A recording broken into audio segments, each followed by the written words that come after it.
Bonjour à tous, je suis Mickaël Raymond, entrepreneur et auteur de fiction, et je vous souhaite la bienvenue dans Double Vie, un podcast qui tend le micro aux voix de l'imaginaire, autrices, auteurs, scénaristes, dessinateurs et dessinatrices, celles et ceux qui créent des univers de fiction.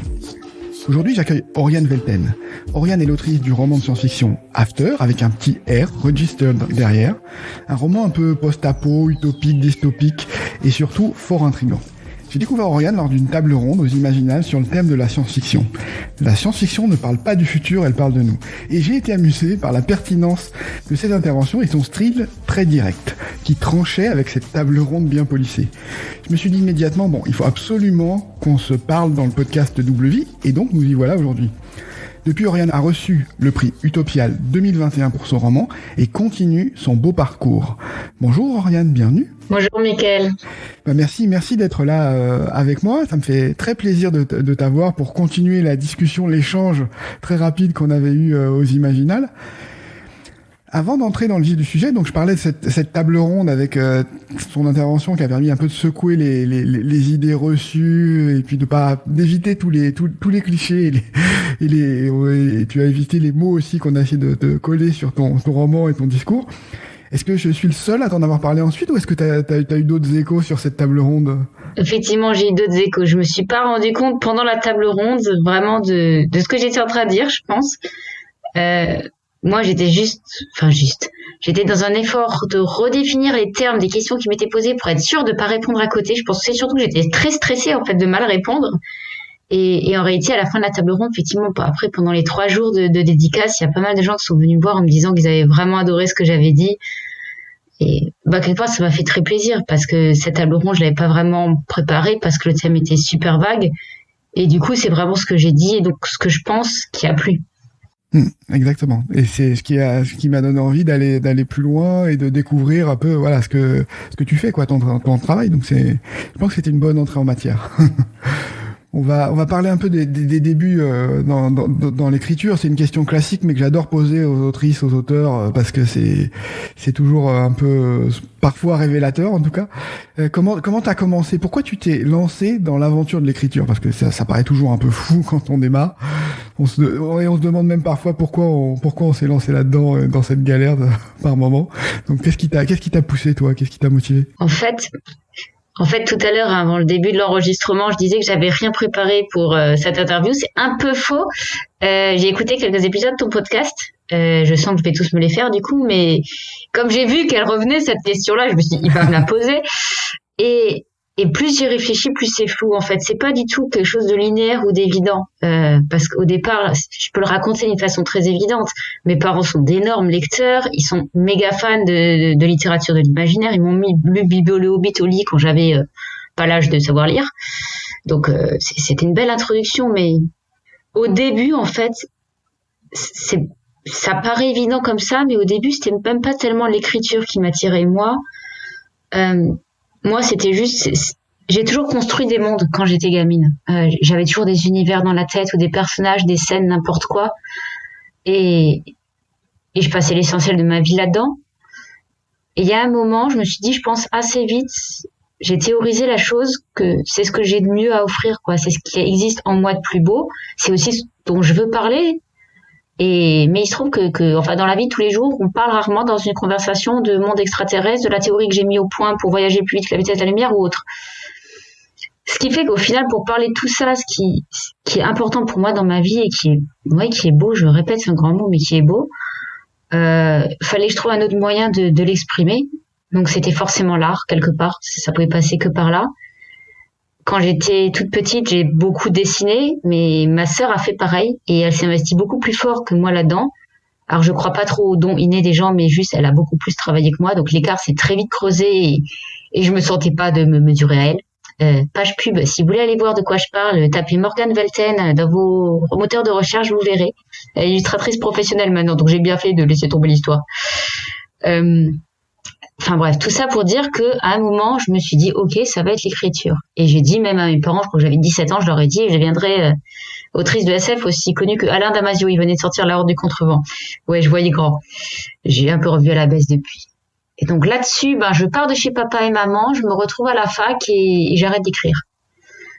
C'était pas prévu. je n'ai même pas vu le moment où ça s'est produit. C'est juste pendant, je sais pas, 5-6 ans, j'ai plus écrit. Je pense que c'est juste j'étais occupée à plein d'autres choses, genre à me trouver un boulot et comme j'étais censée devoir le faire a priori et à m'installer quelque part et à mener la vie que je pensais devoir mener parce que c'était comme ça que les choses se faisaient. Alors, spoiler, ça a totalement merdé de ce point de vue-là. Et je me suis retrouvée quelques années plus tard installée à Paris dans un boulot qui ne me convenait pas, un endroit qui ne me convenait pas. C'était pas génial. Et je me suis retrouvée avec ce truc de il faut faire quelque chose, il faut que je fasse quelque chose dans ma vie, vraiment quelque chose qui compte. Et c'est là que le truc d'écrire est revenu de plus en plus souvent. Mais pour moi, c'était pas possible parce que on dit souvent que je sais plus la moitié, je sais plus combien de Français ont un projet de livre. Donc je m'étais dit non, je vais pas me mettre à écrire. Moi, il y a aucune chance, ça va pas intéresser. Même si j'arrive au bout, ça sera jamais édité. Alors que moi, voilà, je voulais écrire pour être lu. C'était ça le truc pour moi. Dès le départ, c'était vraiment le but. Et j'ai une amie qui m'a dit et alors, tu tentes le coup, si t'es édité, c'est génial, t'auras peut-être pas le concours, et alors?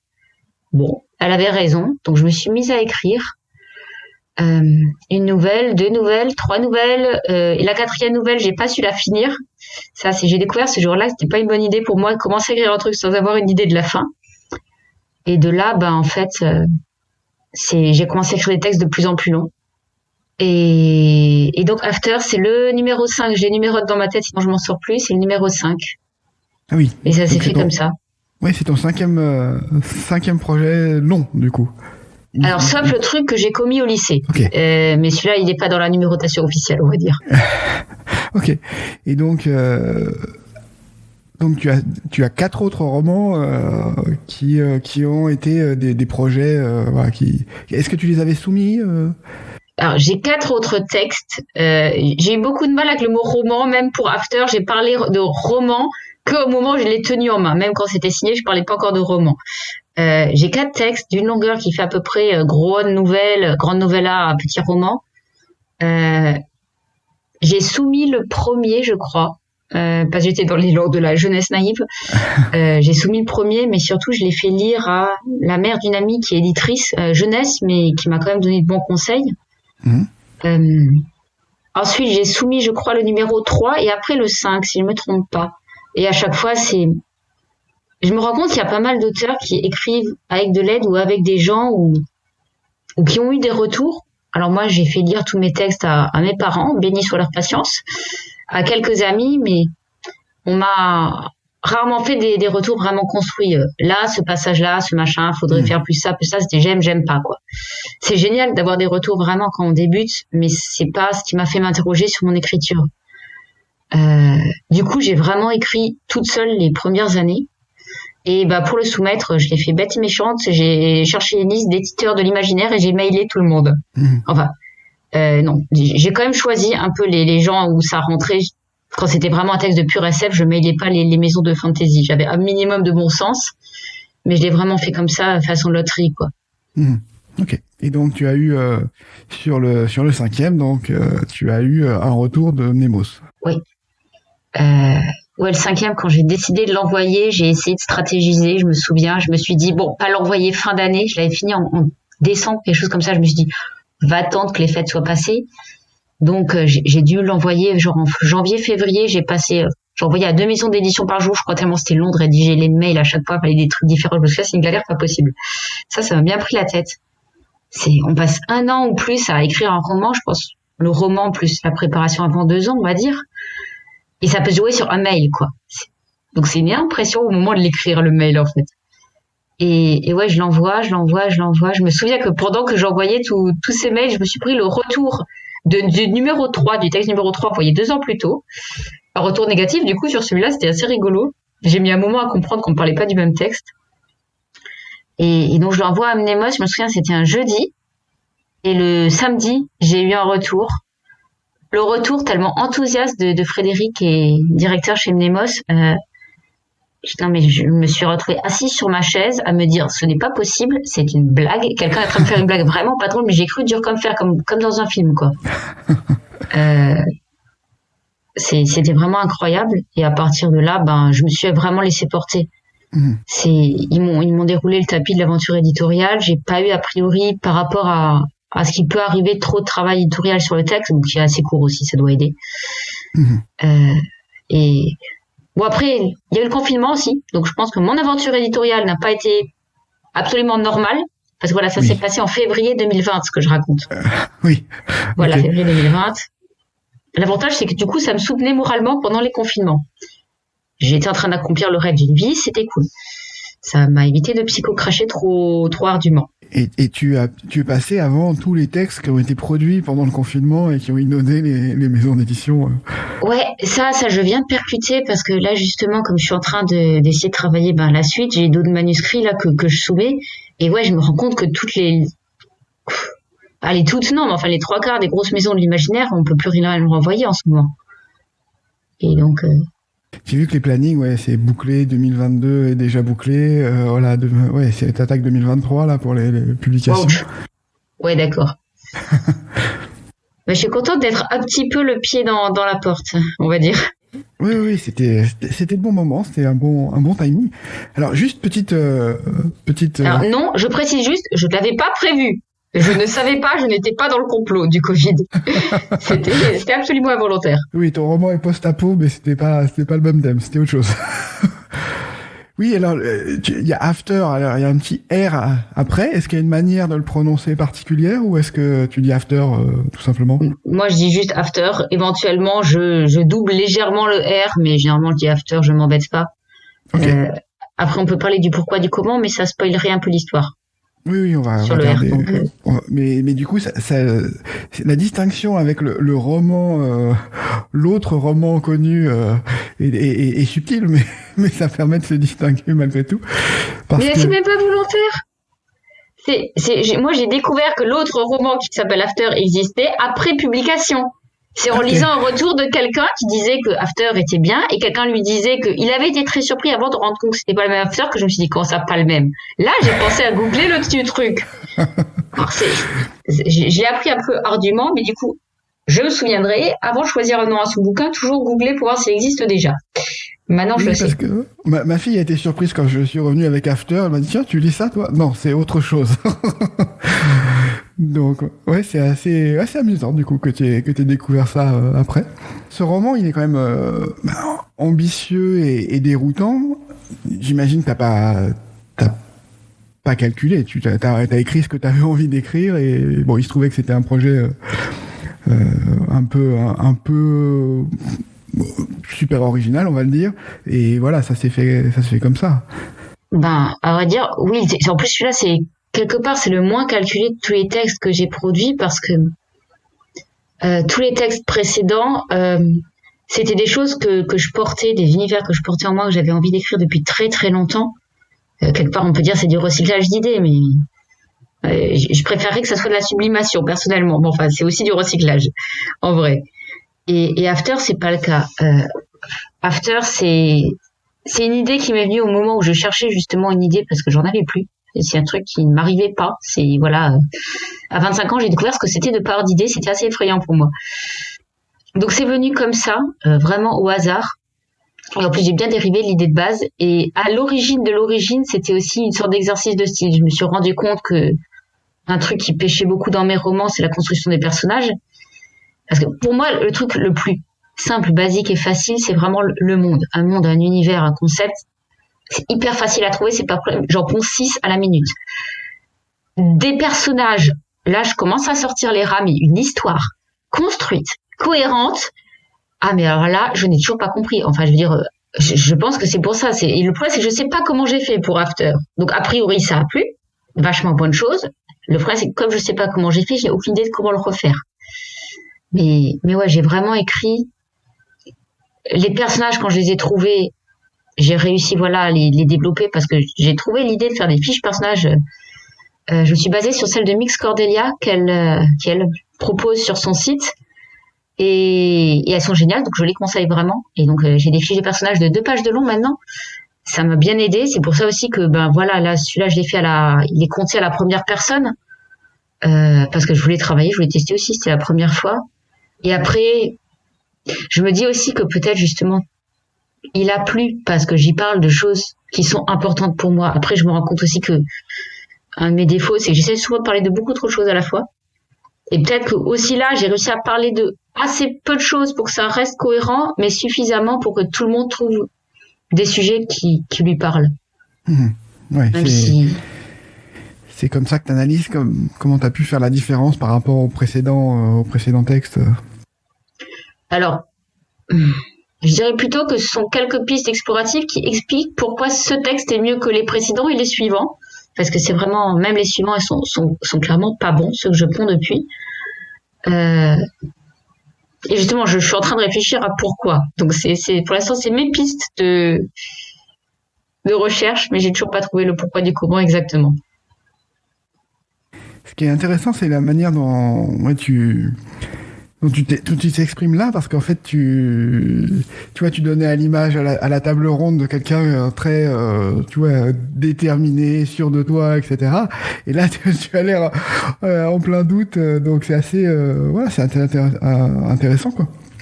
Ben, c'est quelque chose qu'on me renvoie souvent. Il paraît que je peux avoir l'air assez sûre de moi. J'avoue, la première fois où on me l'a dit, je me suis bien marrée. Je ne suis pas du tout sûre de moi. Par contre, je pense qu'à la table ronde, ce qui est ressorti plus facilement, c'est que j'étais assez sûre des idées que je défendais. Pour moi, je suis pas sûre de moi ou de mes capacités ou de ce que je produis. Souvent, ça, c'est absolument évident. Mais si, punaise, une autrice débutante sûre d'elle, présentez-la moi, je vais la trouver. Enfin, je sais pas si ça existe. Après, c'est aussi global chez moi, je le sais. Je suis assez peu sûre de moi, je pense, dans ma vie. Par contre, mes principes, les choses que je pense être vraies, ou les principes que je pense importants de défendre, oui, là, je peux y aller assez franco. Et encore, j'ai modéré à la table ronde. Je me souviens très bien que j'ai parlé juste de capitalisme à un moment, j'aurais très bien pu parler d'hétéropatriarcat. On le sentait quand même que oui, ça. Ouais, je pense que le sous-titre était clairement visible et sensible. C'est ce qui a plu aussi, mais. Ouais, justement, il y a eu des questions sur la forme d'écriture particulière que tu as mis dans ce roman, parce qu'il y a un côté original. Tu réinventes la langue en fait pour pas masquer, mais rendre obsolète. Tu considères que les genres sont devenus obsolètes et que la langue s'est adaptée pour prendre en compte cette évolution de la société. Et voilà, on sent qu'il y a aussi une approche un peu militante derrière ça, même si tu dis que tu avais voulu l'éviter. Je crois que j'ai lu dans une interview, tu disais que c'était pas l'objectif au départ, mais je trouve que c'est intéressant parce que ça dépayse. En tout cas, dès la première page, on est complètement dépaysé et on est dans de la science-fiction en fait. Donc c'est peut-être aussi ce qui a fait que ce roman a marché, c'est que le dépaysement est là dès le début, grâce à son travail sur le langage en fait. Ouais, alors effectivement, je me suis posé la question. Ça, c'était vraiment un des gros paris.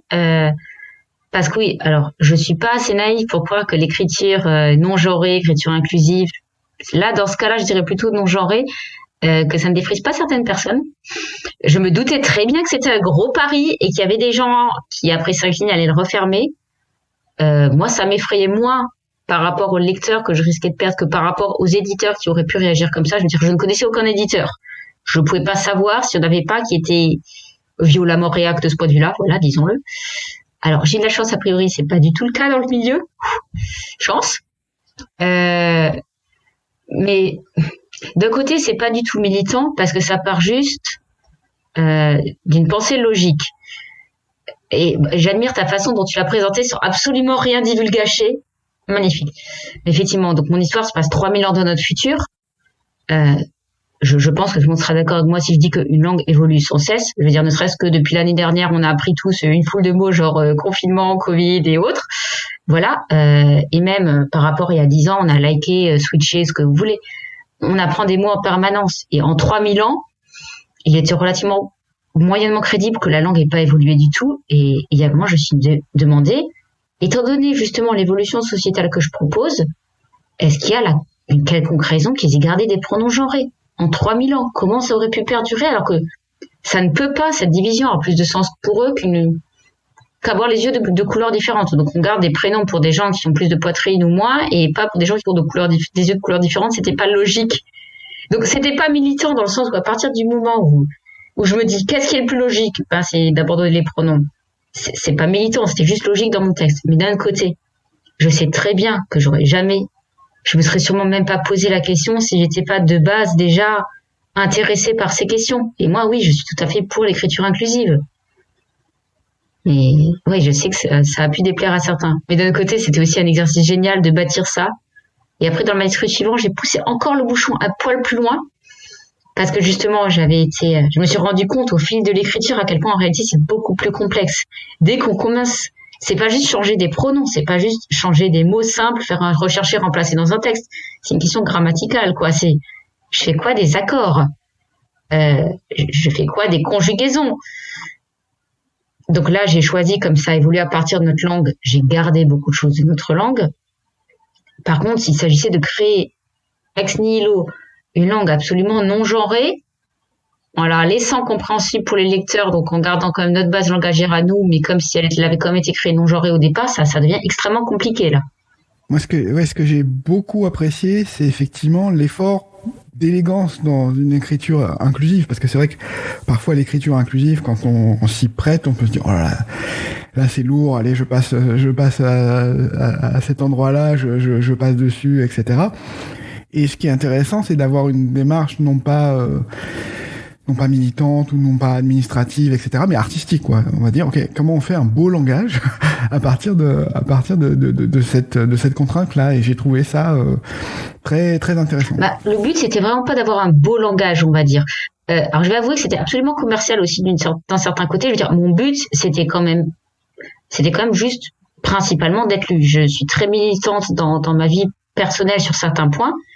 Mais à côté, y a un truc qui passera toujours avant, c'est écrire. C'est écrire, et que ce livre sorte était quand même plus important que le fait de sortir un livre en écriture inclusive. Après, moi, personnellement, je pense que l'écriture inclusive, y compris avec point médian et tout ce qu'on peut trouver lourd, c'est surtout une question d'habitude. C'est comme les gens qui disent que le mot autrice, que personnellement, j'apprécie énormément, que j'utilise pour me définir, trouve ça lourd. C'est une question de perte d'habitude. Le point médian, c'est pas plus bizarre que le point virgule. Excusez-moi, mais le point virgule, c'est plus un casse-tête quand on commence à écrire. Comment on s'en sert? Après, c'est génial. Une fois qu'on a pris l'habitude du point virgule, mais le point virgule, c'est le graal de la ponctuation, le point virgule. Mais il faut apprendre à utiliser. Je pense que le point médian, c'est la même chose. Et en parlant d'élégance, j'ai vu récemment, je ne sais plus qui ça peut se retrouver, mais un exemple de typographie inclusive, justement, avec les A et les E mêlés dans la même lettre, qui était absolument magnifique. Ça, c'est une écriture, ça ressemblait à de l'elfique façon Tolkien, c'était superbe. Oui, je sais plus où j'ai vu ça, mais je l'ai vu passer également, et c'était effectivement très beau. Ce qui est intéressant, c'est que ce travail sur le langage, c'est des choses qu'on retrouve dans la science-fiction, qu'on va retrouver, tu vois, dans les références. Alors, pas dans le texte lui-même, mais dans les références à cette novlangue qu'on a dans 1984. Il y a une manière de... Il y a l'histoire qui est derrière, il y a une manière de revoir, de réanalyser, de formater la pensée. Et voilà, c'est ce qu'on retrouve aussi dans ton roman, quoi, cette manière. On sait pas quel est l'œuf et la poule, si c'est le langage qui a formaté la pensée, ou la société qui a formaté le langage, mais c'est vrai que il y a ce travail, qui renforce aussi à la fois l'étrangeté, et puis qui met en avant des conventions sociales un peu différentes dans cette société, quoi. C'est aussi des questionnements qui, à mon avis, viennent très naturellement à un auteur ou une autrice, dans le sens où on manie la langue, c'est quand même notre outil principal. Moi, en tout cas, je suis peut-être en train de faire une généralisation ultra hâtive à partir de mon propre cas, mais c'est sûr que même avant de me remettre à écrire, moi, dans mes études, j'ai aussi étudié l'anthropologie, par exemple, j'ai adoré mes cours d'anthropologie linguistique. Pour moi, il y a des liens super intéressants à faire, justement, entre une langue et le système de pensée qu'elle illustre. J'ai des amis qui sont plurilingues et qui m'ont expliqué que justement il y a certains cas où ils parlaient plus facilement dans une langue ou dans d'autres. Il y a l'exemple super connu du nombre de mots qu'ont les Inuits pour désigner la neige. Je pense que à partir du moment quand même où on utilise la langue comme outil, on s'interroge forcément sur ce qu'une langue véhicule ou ne peut pas véhiculer. Et il y a plein d'auteurs qui ont fait ça. Je veux dire, moi, une de mes préférées, Elisabeth von Harburg, dans Chronique du pays des mers, elle le fait. Et j'ai entendu une interview d'elle, je crois que c'était dans le podcast C'est plus que de la SF. Alors, interview magnifique, je pense que c'est mon épisode préféré du podcast. Si vous l'avez pas écouté, écoutez-le. Cette femme est magnifique. Et justement, elle explique comment elle en est venue à utiliser des pronoms féminins. Parce que dans son monde, les femmes sont dominantes, voilà. Et c'est pas que pour les humains. C'est aussi, par exemple, pour les animaux, on les a féminisés de la même façon que le masculin est dominant chez nous. Ou alors encore, plus récemment, Ada Palmer fait aussi un travail sur le langage de ce point de vue-là. Je pense que c'est quelque chose de très naturel. Est-ce que tu as pas eu peur de faire ça dans un premier roman, ou est-ce que non, tu t'es pas posé la question et tu as envoyé, enfin tu as écrit et... C'était un immense pari et je me suis dit, quand j'ai eu l'idée, je me suis vraiment dit, c'est une idée à la con, Oriane, ne le fais pas, t'es en train de bousiller tes chances. J'ai sondé mes amis qui globalement m'ont dit la même chose, c'est peut-être pas intelligent dans un premier roman, mais d'un côté, de mon point de vue, c'était pas un premier roman quand je l'ai écrit. C'était ma 5e tentative. Je pensais pas un tiers de demi-seconde que la 5e serait la bonne. Je veux dire, il n'y avait pas plus de chances que ça soit la 5e que la 4 ou la 6. Donc je m'étais dit, ça vaut le coup pour celui-là, pour tester, pour voir ce que ça fait. Après, ça passait, tant mieux. Mais comme dit, c'est ma façon de penser. À partir du moment où je me suis posé la question, qu'est-ce qui est le plus logique? Garder des pronoms genrés ou ne pas les garder, et j'en venais à la conclusion que c'était ne pas les garder dans ce monde-là, c'était plus logique, et je pouvais pas rétro-pédaler vers quelque chose de moins logique, ça marchait plus. Et est-ce que l'éditeur a tenté de te dissuader ou de faire changer des choses, ou est-ce que... Pas un tiers de seconde. Ou est-ce qu'il a... C'est absolument jamais... Alors j'avoue que j'y aurais réfléchi après coup, parce que pendant j'étais tellement dans le hype de je vais être édité, génial, que j'ai pas réfléchi, mais après coup, ça m'étonne, oui. Mais mon éditeur m'en a jamais parlé. Personne dans la maison d'édition. La merveilleuse Marie qui a retravaillé avec moi mon texte. Elle m'a juste aidé à peaufiner les erreurs dans mon écriture non genrée parce qu'évidemment, on en laisse toujours passer. Des il et des elle qui se disséminent comme ça au pifomètre. On en voit toujours. Les gens m'ont aidé à mieux écrire dans la voie que j'avais choisie. Personne n'a essayé de me dissuader. Ok. Oui. Intéressant. Oui, c'est intéressant sur la collaboration avec l'éditeur, et puis c'est pour les auteurs qui nous écoutent, lâchez-vous, quoi. Totalement. Il y a dans cette société, tu as un dogme égalitariste. On a l'impression que c'est un poids qu'on peut retrouver aujourd'hui, tu sais, sur ce qu'on va retrouver dans les réseaux sociaux, une espèce de cancel culture, et puis aussi une forme de culpabilité par rapport à la déviance, c'est-à-dire ne dévier en rien de notre société. Est-ce que c'est quelque chose que tu as eu en tête, ou est-ce que c'est plus une projection de quelle va être l'évolution de la société dans tant de milliers d'années? Je pense que c'est ni l'un ni l'autre pour le coup. Alors personnellement aussi, j'aime pas le terme de cancel culture parce que j'ai jamais compris à quelle réalité ça correspond à aucune réalité que j'observe. Donc c'est aussi un terme qui je me suis jamais trop intéressée à la question, mais ouais, je comprends pas non plus, mais c'est un peu c'est un peu pour moi ce qui se passe c'est un peu réactionnaire comme terme. C'est totalement réac. Voilà, c'est totalement réac et c'est dit par des gens que je n'aime pas. C'est pour ça que j'aime pas le terme aussi, je pense. Je pense. Ouais. Voilà, ça c'est dit. Mais c'est pas du tout une projection de ce qui se passe en ce moment, parce que justement les termes cancel culture ont émergé par rapport à une revendication plus forte de personnalité. Au contraire, moi, plus ça va et plus je suis émue par les générations qui viennent après moi. Je me rends bien compte que c'est que dans certains milieux, mais il y a de plus en plus de gens qui disent non, je rentre pas dans les cases. Je refuse de rentrer dans la case. Et quelque part, ça peut paraître vu de loin au microscope tout petit comme une forme d'uniformisation de la société, mais c'est juste que en fait il y a des différences moins coupées. Alors je vais prendre un exemple à la con, mais au lieu d'avoir hommes et femmes, on a hommes et femmes et des milliards de nuances entre les deux. Alors quelque part ça uniformise parce qu'il y a plus des deux extrêmes. C'est comme si on tendait un peu plus vers un horizon où chacun pourrait se définir plus librement. Et c'est pas du tout effectivement ce que j'ai fait dans mon bouquin. La société qui prône l'égalité de tous et de toutes, qui est dans mon bouquin, je pense que c'est plus issu bizarrement de mes études de sociaux. J'ai absolument adoré mes études de sociaux et d'anthropo. Je pense que ça déborde beaucoup dans tous mes textes. Quand, dans mes premiers cours de sociaux, vraiment de première année, je me souviens qu'un des trucs qui m'a le plus choqué, c'est que on me mette, mais vraiment avec preuve à l'appui, par A plus B, que la méritocratie n'existe pas. Et d'un coup, quand on est comme ça en cours de sociaux, en première année, on a 18 ans, et on se dit, ah oui, d'accord, donc non seulement, ce que je ressentais juste, mais deux, tout le monde le sait depuis longtemps et on a des preuves. Je veux dire, l'égalité, on peut la prôner très très fort, et c'est déjà ce qu'on fait. Moi, c'est plutôt à ça que je pensais.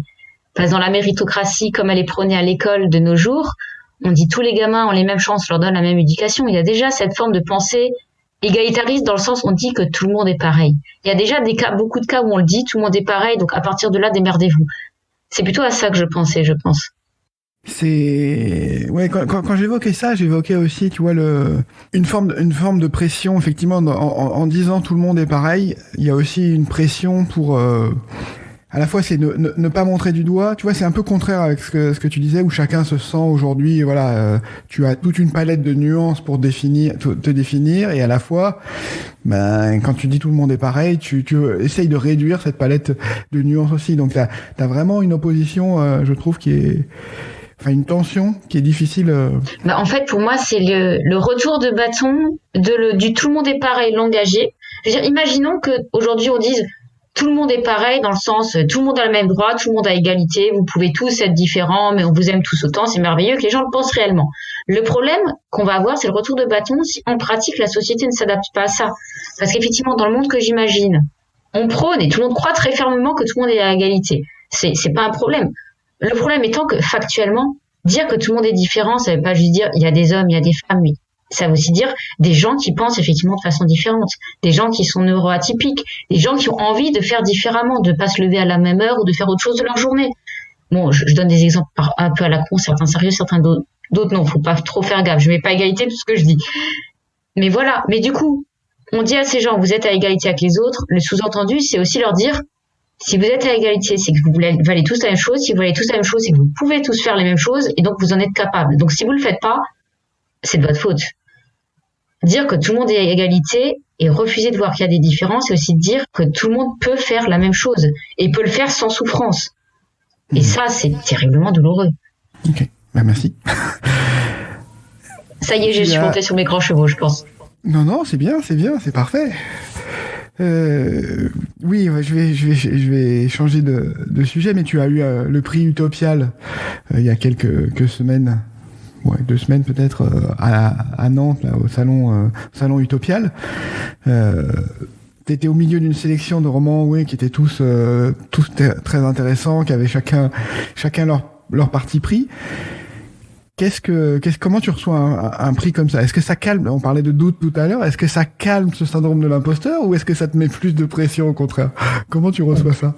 Deuxième réponse, mon général. Alors, je pense que quelqu'un atteint du syndrome de l'imposteur. Alors, je me trompe peut-être, mais dans ce cas-là, je veux bien que quelqu'un qui soit dans un autre cas me fasse un retour d'expérience. Je pense que quand on est atteint du syndrome de l'imposteur, rien ne calme le syndrome de l'imposteur. Ce n'est pas possible. Ça n'arrive pas. Non, alors, à vrai dire, ce prix-là, je pensais tellement pas l'avoir que j'ai fait à Paris à la con.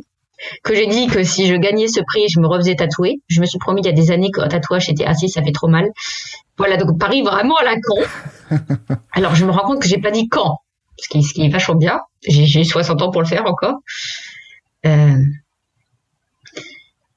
alors honnêtement, ça met juste plus de pression. Parce que non seulement j'ai publié un livre, mais j'ai publié un livre que des gens ont aimé, j'ai publié un livre que des gens ont tellement aimé qu'ils m'ont mis un prix et que du coup, ça va peut-être rester écrit quelque part que des gens l'ont aimé. Du coup, si le suivant est pas un minimum, alors pas aussi bon, mais un minimum bon, je vais vraiment me ridiculiser, quoi. Là, je me dis, putain, c'est vraiment le seul bouquin qui est sorti, il était bien, mais je vais jamais réussir à faire pareil. Mon Dieu, faut que j'arrête dessus de ma carrière, ça vaut mieux. Oui, c'est le risque de... Ouais. Après, c'est génial aussi. Je dis pas le contraire. C'est génial. Je l'ai fêté. J'en suis encore toute jouasse. Je suis émue aux larmes. J'ai reçu le prix hier Ouais, forcément, j'étais à Strasbourg durant les Utopiales. Ils me l'ont envoyé par la poste. J'ai reçu le prix. Je suis super émue. Et à côté de ça, je suis totalement terrifiée. Ça n'empêche pas. Les deux peuvent totalement coexister. Mmh. Bon, bah c'est bien. C'est une nuance intéressante. Donc. Justement sur l'écriture et la suite, comment est-ce que t'as déjà des textes? Est-ce que le prix ça change ta manière de voir les choses? Tu continues sur ce que t'as commencé, les idées que t'as notées? Comment tu envisages la suite justement? Bah là, je suis un peu en pleine remise en cause en fait de ma façon d'écrire parce que justement, comme dit, je numérote mes textes pour m'en sortir. Et aussi pour en parler aux gens qui n'ont pas forcément tout lu, c'est plus simple de donner les titres qu'il y a dans ma tête. After est 5, là je suis en train de réfléchir au 8. j'ai tendance à beaucoup écrire très vite. Je pense que c'est aussi pour ça sûrement que je produis pas quelque chose de qualité. Aussi, j'écris court. Les gens qui ont lu ou vu After se rendent compte, c'est plutôt court mes textes. C'est plutôt de la grosse novella ou du petit roman la trilogie en 5 tomes, c'est pas mon truc, quoi. Une trilogie en 5 tomes, putain, qu'est-ce que tu as dit. Bref, vous m'avez compris. Oui. Mais là, justement, je suis en train de réfléchir à où est-ce que ça merde, quoi. Pour le dire grossièrement. Et je suis en train, avec le prix et tout ça, justement, en me rendant compte qu'il y a vraiment beaucoup de gens qui ont vu la qualité dans After, et j'ai lu pas mal de chroniques, de critiques de textes qui disaient c'est prometteur pour un premier roman. C'est une phrase qui met méchamment de la pression quand même. C'est prometteur pour un premier roman. Donc ça veut dire qu'on s'attend à minimum mieux pour le second. Oui. Ouais, merci. Donc effectivement, je suis en train de réfléchir à tout ça. J'attends aussi beaucoup de retours sur donc les numéros 6 et 7. Et là, je suis un peu en mode fille qui ronge son frein violemment en attendant les retours, à vrai dire. Et les nerfs commencent à être à vif sur ce sujet-là. Oui, c'est... L'écriture, c'est difficile. Donc... L'attente, c'est encore plus difficile, en fait. Est-ce que du coup, parce que voilà, ce qui m'a, je sais pas si tu avais fait des salons avant les Imaginales, donc t'étais pas, tu disais j'étais à Strasbourg, donc t'étais pas aux Utopiales. Est-ce que du coup, est-ce que tu sens t'as rencontré des auteurs, est-ce que tu sens, et des autrices, tu sens une communauté, et tu sens, est-ce que t'as trouvé je dirais des partenaires pour échanger, ou est-ce que tu es toujours un peu solitaire face à ta feuille là dans l'écriture? Est-ce que ça a changé ce premier roman publié? Est-ce que ça change cette démarche-là? Alors disons en pratique, je pense dans mon écriture, ça a pas tellement changé. Après, je suis quelqu'un de relativement long assis à mettre en branle des changements. Ça a changé dans le sens où je commence à me rendre compte que effectivement je fais partie de quelque chose. Je pense aussi qu'il y a une sorte de double particularité là dans ma vie d'autrice qui est année 2020. Alors l'année 2020 n'aide pas beaucoup à faire partie d'un cercle d'auteurs ou à rencontrer des gens. Donc effectivement les Imaginales étaient mon premier festival de fait, voilà. Parce que j'ai passé comme pour beaucoup de monde 6 mois enfermé chez moi, quoi. Après je suis aussi je suis introvertie et j'ai beaucoup de mal à rencontrer ou à échanger des gens je rencontre assez facilement des gens, je parle assez facilement aux gens, je peux me livrer assez facilement. J'ai plus de mal sur les relations suivies. Donc et oser demander à un auteur que je viens de rencontrer, est-ce que ça te dit qu'on échange, que tu lises mes textes et que tu dises ce que tu en penses, mais jamais de la vie. Moi déjà j'étais là dans mes petits souliers, mon Dieu, je suis en train de parler à de vrais auteurs. Je me sentais plus petite fille qu'autre chose, mais pour répondre à l'autre partie de ta question, oui, j'ai quand même ressenti un truc, c'est plus dans l'accueil qui m'était fait que dans ma capacité à me sentir en lien peut-être, mais en tout cas, j'ai clairement senti que j'étais totalement accueillie comme je faisais partie du club, quoi. C'était assez génial, les gens blaguaient avec moi, me vannaient le matin avant le 4e café, donc j'ai envie de dire à partir de là, c'est tout bon. Si on peut se vanner les uns les autres, moi je suis d'accord. Et du coup, est-ce que tu as aussi, est-ce que tu commences à sentir des retours de lecteurs, une espèce de, tu vois, pas une communauté, mais quand même un soutien de ce côté-là? Est-ce que tu as eu des retours et que ça t'aide quand même, ça te porte pour la suite? Ça me porte beaucoup dans le soutien qu'il y a. Et alors là, franchement, pour le coup, les réseaux sociaux, on a dit beaucoup de mal, je suis peut-être un peu plus nuancée que certains. Moi, je trouve ça génial. Je veux dire, pour ceux que ça intéresse, d'ailleurs, moi, je suis cachée nulle part, donc vous pouvez aller voir, je tweete pas mal de conneries, mais je suis pas mal sur Twitter. Et là, pour le coup, ouais, il y a des allers-retours, il y a juste les blagues à la con qu'on peut s'échanger à 2h du mat quand on dort pas, ça fait du bien, quoi. C'est pas des retours vraiment sur le texte. Il y en a eu. Il y a des critiques, il y a des gens qui vraiment, mais merci à eux, qui pondent des critiques vraiment super fouillées. Ce qu'ils ont aimé, ce qu'ils ont pas aimé, et le pourquoi. Je veux dire, c'est pas juste j'ai pas aimé, c'est j'aurais aimé que ça soit un peu plus comme ça. Il y a parfois, on a envie de dire aux gens qui disent ça, bon, écris-le toi-même. Et il y a des fois, quand on lit une bonne critique, je pense, on le sait parce qu'on se dit, oui, c'est vrai. Il a raison, juste, il a raison. Moi, des gens qui me disent que c'est très attendu, certaines choses. Je sais que les rebondissements de la fin sont relativement attendus. Je sais que la structure scénaristique en elle-même, les oppositions de personnages, les péripéties, les échecs, les victoires, ça reste assez classique. Disons que moi, de mes grands buts en tant qu'autrice, ça sera un jour, quand je serai une vieille dame et que j'aurai réussi à écrire un peu mieux, ça serait justement réussir à sortir d'une structure classique de roman. Surtout pas écrire un roman à la... Comment il s'appelle, à la Campbell? Le parcours du héros typique. Oui. Ça, surtout pas, quoi. J'aimerais réussir à m'extraire totalement de ce truc-là. Mais le problème, c'est qu'à partir du moment où on s'extrait d'une structure commune, c'est que les lecteurs, ils ont aussi ces structures communes en tête. Donc, faut réussir à bâtir une nouvelle structure qui ne soit pas la structure commune et qui est donc attendue, mais parce qu'elle est attendue et plus facile à lire et à décrypter. Donc, à retenir l'attention d'un lecteur avec une structure qui n'est pas celle à laquelle non seulement il attend, mais celle, il a été éduqué à aimer ça. Et moi aussi, je veux dire, en tant que lectrice, je me rends compte qu'il y a des livres que je les aime pas, mais j'ai l'impression qu'il ne se passe rien parce que c'est pas la structure dont j'ai l'habitude. Oui. Donc, je pense que c'est vraiment un exercice d'équilibriste très difficile à réussir en vrai.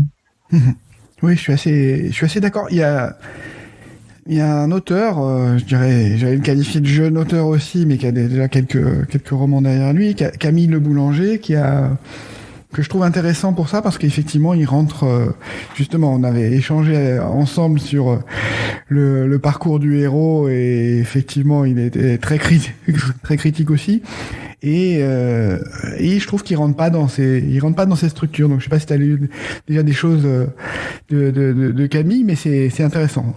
Il y a un côté déroutant. Donc voilà, ça peut être une bonne inspiration dans la manière de dérouter ou de prendre des chemins de traverse dans l'écriture. Alors Camille, il est sur ma liste à lire pour l'année prochaine. Je m'explique. Je l'ai découvert cette année et moi cette année, au début de l'année 2021, je me suis dit je lis que des autrices cette année. Alors j'ai cru, Camille, moi quand j'ai lu la première fois, j'ai juste lu son nom sur la couverture, c'était sur Rue. Oui. Ah cool, une fille, je vais pouvoir la... Merde, non, j'ai vérifié, pas de bol, voilà. T'avais qu'à pas avoir appris mon épicène, mec. Ensuite, en plus, j'étais assis à côté de lui aux Imaginales. Il était en short dans les Vosges le matin en octobre. Je ne sais pas comment il faisait. Ça m'a marqué. Non, mais en réalité, j'ai vraiment très envie de lire ses livres. Il est sur ma liste, je le dirais dès début 2022. Il est en bonne compagnie. Il est à côté de Kim Stanley Robinson. Donc ça va. J'ai une liste de classiques que je veux relire aussi. Du coup, je l'ai pas lu, mais ça m'intrigue énormément, effectivement. Le chien du forgeron et Rue, j'ai très envie de les lire. Oui, j'ai lu les deux et ils sont bons. Je comprends ton souhait de lire des romans d'autrices. C'est vrai que mais il y a dans la manière de, moi j'écris aussi un petit peu, j'écris des nouvelles, des textes en début de roman, etc. Et il y a des moments où je me dis tiens, j'aimerais écrire comme une femme quand même, parce qu'il y a une capacité à justement sortir de cette structure du parcours du héros qui semble plus aisée. Après, ça dépend des autrices. Je vais pas faire de généralité non plus, mais voilà, il y a des autrices qui m'inspirent. Bon, je pense à Estelle Faye, qui est une de mes autrices préférées en ce moment, donc voilà, qui a une subtilité que j'aimerais bien atteindre un jour. Donc voilà, je comprends cette aspiration à s'inspirer d'autrices et à s'immerger comme tu dis le faire cette année. Oui, c'est exactement ça en fait que j'ai découvert en fait quelque part. Je m'y attendais pas parce que je pense que si l'année dernière, ça m'aurait plutôt énervé qu'on me parle d'une façon féminine ou masculine d'écrire. Je sais pas si t'as déjà vu Top Chef, mais alors à une époque je suivais Top Chef et quand on me parlait d'une touche féminine ou d'une touche masculine, ça me donnait assez envie d'exploser la télé. Et là je continue à dire que niveau cuisine c'est vraiment stupide. Par contre niveau écriture, bon c'est même pas tellement stupide parce que ça peut se recouper en vrai maintenant que j'y pense. Je réfléchis en même temps que je parle. Mais niveau écriture effectivement, je veux dire là ça fait 11 mois que je ne lis que des femmes ou des personnes LGBTQIA+. À l'origine, c'était plutôt parce que je me suis rendu compte que je lisais beaucoup d'hommes et que c'était pas juste. Je participais à l'invisibilisation des femmes, mais je participe aussi effectivement à l'invisibilisation d'une certaine façon de penser la littérature de l'imaginaire. Et parce qu'effectivement, je citais tout à l'heure Elisabeth von Harburg et elle fait partie, je pense, des auteurs et autrices confondus qui m'ont donné envie de me mettre à écrire parce que je me suis rendu compte avec elle et Un monde de femmes de Sherry Stepper. Que c'était vraiment possible de faire de la littérature, je me rendais même pas compte à l'époque, je disais que de la SF, mais que la littérature blanche était différente, mais c'était possible de faire de la littérature au féminin. Et ça, je le retrouve plus fort dans l'imaginaire. Et là, depuis 11 mois que je lis que des femmes, effectivement, je me rends compte qu'il y a des structures extrêmement différentes. Des façons de mener une histoire, l'endroit où on met l'enjeu d'une histoire, je veux dire des Apprenti par bonheur de Becky Chambers ou n'importe quoi de Becky Chambers, je pense pas que ce soit quelque chose qu'un homme écrirait. En tout cas, c'est une question d'éducation. Je veux dire, c'est bête et méchant peut-être aussi, mais c'est un des éléments explicatifs à tout le moins, je pense. On n'élève pas les petites filles comme on élève les petits garçons, donc forcément on ne pense pas écrire les mêmes choses une fois devenu adulte. Et puis aussi, tu parlais d'Estelle Faye. Moi, j'ai découvert en même temps que Mélanie Fazi. J'ai découvert en même temps en écoutant le podcast Procrastination. Oui. Je suis fan aussi de celui-là.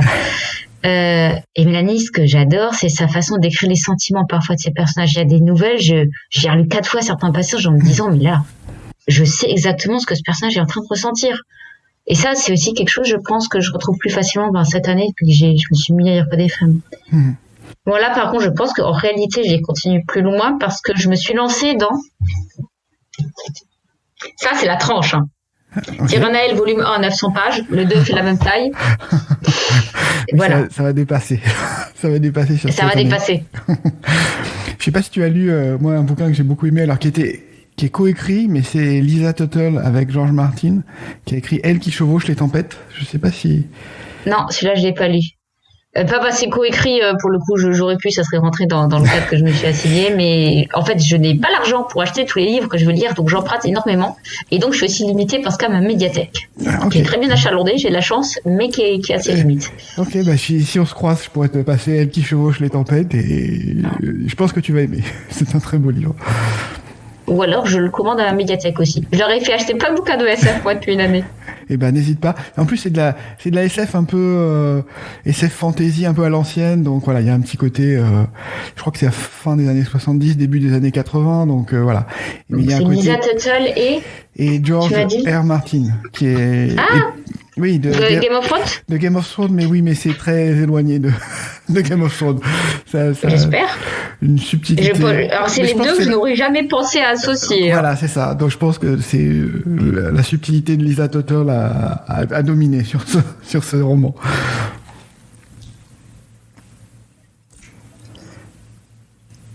Et noté. Bon, bah écoute, je crois c'était un plaisir d'échanger avec toi. On a échangé sur beaucoup de sujets. J'espère que ça va inspirer les lectures des auditeurs. Ça m'a fait très très plaisir de pouvoir discuter. Et puis je te souhaite, je vais te souhaiter un très bon courage pour la suite, parce que c'est effectivement, comme tu dis, là, t'es en questionnement et en remise en cause de ta manière d'écrire. Donc j'espère que tu vas trouver ta voie sur le prochain. Il y a quand même un truc, je pense, qui mérite d'être dit aussi à tous les auditeurs, c'est que c'est pas aussi écrire, c'est pas juste une question de comment écrire, c'est aussi comment écrire dans les conditions matérielles de l'existence. Moi, ces derniers mois, par exemple, j'ai été extrêmement embêtée parce que j'ai changé 2 fois de métier en 1 an. Et mon précédent métier était extrêmement énergivore. Non seulement chronophage, mais énergivore. Même quand j'ai réussi à trouver le moyen de me dégager du temps chaque jour pour, même pas forcément écrire, mais réfléchir à un texte, j'avais pas forcément l'énergie ou l'envie. Il y a aussi un moment, on n'a pas forcément les capacités d'écrire. Je veux dire, je comprends très bien quelqu'un qui bosse en 35 heures ou plus et qui, une fois venu le week-end, n'a pas envie d'écrire le week-end. Ça m'arrive aussi. Moi, je viens de faire la décision de laisser tomber la moitié de mon salaire pour prendre un mi-temps et avoir le temps d'écrire et de lire, parce que je peux pas, par exemple, faire tout mon temps libre que écrire. Ce podcast s'appelle Double Vie et c'est vraiment ça. Il y a un moment, il faut trouver un moyen de moyenner. Et moi, par exemple, il se trouve que dans les conditions capitalistes actuelles, je suis pas capable d'avoir un temps plein et d'écrire à côté. Je sais pas comment font les gens. Je n'y arrive pas. Il y a quand même aussi cette question, très clairement. La double vie, c'est pas facile, ça demande de sacrés calculs financiers au final, quoi. Oui, et ça demande aussi de faire face à ses doutes, à ses propres... Voilà, il y a une question de... Pas de mental, mais il y a une question de... on est face à soi-même, quoi. Et donc, faut réussir à négocier, à trouver des biais, voilà, comment dire, dans sa propre relation à soi-même pour réussir à écrire, quoi. Donc c'est pas automatique, hein, c'est pas évident, c'est pas anodin. Et c'est là, je pense aussi que c'est important d'être super entouré, parce qu'autant, comme j'en ai parlé, j'ai pas forcément, ça commence à changer, mais pour l'instant, il n'y a pas forcément des gens qui me font beaucoup de retours sur ce que j'écris. Par contre, moi, le truc qui me permet d'écrire, c'est tous les amis et tous les gens proches qui me font juste des retours sur ma façon de vivre. Enfin, juste qui me disent, ou qui m'ont dit, c'est possible, vas-y, tente le coup. Juste des gens qui me disent, oui, c'est normal qu'après le boulot, t'aies pas envie de bosser. C'est dur. Je connais des gens qui, voilà, essayent aussi de vivre une vie d'artiste, de faire de leur vie une vie d'artiste, en réalité, et qui se retrouvent dans les mêmes blocages que moi, la même culpabilité de ne pas avoir envie de s'y mettre.